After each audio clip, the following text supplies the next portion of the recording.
Christmas റിലീസായി ദിലീപും മോഹൻലാലും ഒന്നിച്ച പാപ്പാബ തിയേറ്ററിൽ എത്തിയത്.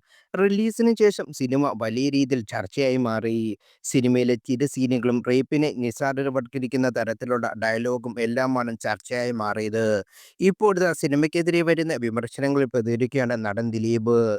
തന്റെ സിനിമയെ നിശിതമായി വിമർശിക്കുക എന്നത് കുറെ കാലമായി നടക്കുന്ന ഒന്നാണെന്നും വിമർശനമല്ല വ്യക്തിഹത്യയാണ് നടക്കുന്നതെന്നും ദിലീപ് പറയുന്നു.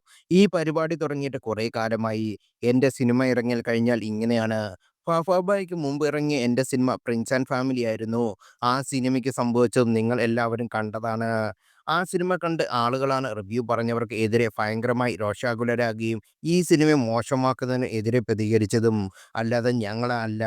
പ്രേക്ഷകരാണ് പ്രതികരിച്ചത്. ഫാഫാബ ഒരു ലോജിക്കും ഇല്ലാതെയാണ്. ഇത് വെറുതെ ആഘോഷിക്കാനുള്ളതാണ്. ഇത് മഹത്തരമായ കഥയല്ല. എന്നെല്ലാം പറഞ്ഞിട്ട് തന്നെയാണ് ഈ സിനിമ ഇറക്കിയിട്ടുള്ളത്.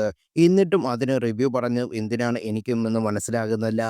ക്രിറ്റിസിസം കണ്ടാൽ നമുക്ക് മനസ്സിലാവും. പക്ഷെ നടക്കുന്നത് വ്യക്തിഹത്യയാണ്. എന്നാലല്ലേ അവർക്ക് പൈസ കിട്ടുകയുള്ളൂ. കാണുവാൻ ആളുകളുണ്ടാകും. ഓരോ ക്ലിക്കും അവർക്ക് കിട്ടുന്ന ഡോളേഴ്സാണ്.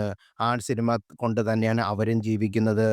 എന്നിരുന്നാലും നമ്മുടെ സിനിമയെ വിശ്വാസമുള്ള ആളുകൾ അതൊന്നും ശ്രദ്ധിക്കാതെ തിയേറ്ററിലേക്ക് വരുന്നുണ്ട്. എന്ത് കഴിക്കണം, കാണണം, വാങ്ങണം എന്നതുമായി ബന്ധപ്പെട്ട പല പരസ്യങ്ങളും നമ്മൾ കാണും. അതിൽ പൂർണ്ണമായും അഡിക്റ്റായി പോലെയാണ് കുഴപ്പങ്ങൾ സംഭവിക്കുക. എല്ലാം കാണാം, കേൾക്കാം. പക്ഷെ എന്ത് വേണം എന്ന് തീരുമാനിക്കുന്നത് നമ്മൾ തന്നെയാകണം. അത് നമ്മുടെ വ്യക്തിത്വത്തെ ബാധിക്കുന്ന കാര്യമാണ്. മറ്റുള്ളവർ പറയുന്നത് കേട്ട് പോയാൽ വെജിറ്റബിൾ ടൈപ്പ് പോകുന്ന ആളുകളായി നമ്മൾ മാറും.